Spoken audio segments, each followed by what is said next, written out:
Here we go. This is a gigantic corn and callus. This patient was gracious enough to let me record this for this video, but right there, that is pure corn right there. Not a ton of callus overlying that. So you can see I'm getting my bleed underneath that. Right now, believe it or not, as much as I'm getting off here, this is just the overlying callus. I haven't really even gone to the corn yet. So this is a disclaimer. Don't try this at home. I'm going to tell you a story. In medical school, while we're learning to do this, you'd make either a lot of friends or a lot of enemies. Believe me, there's some kids in our class that had a ton of enemies.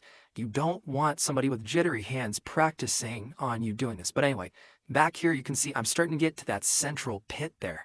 That right there is under the callus. That's the plug that's plugging into that sweat gland. That is like a hard spike. You could imagine walking on that. It's basically a pebble underneath a callus.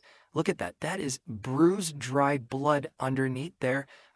She is on her feet all day long at work. Look at, there's even more in there. So I'm getting pretty deep, and it's like a piece of lead from a pencil almost. That's what I compare it to. It's stuck down in there. So you could see, even though I'm going to go over some amazing home remedies, and you should still keep watching because those, like I said, I promised it would change your life. You could see how hard it is to get this out of there. Even though I've done this about 8,000 times, it takes a lot of practice to be able to do this and ensure that you're pain-free.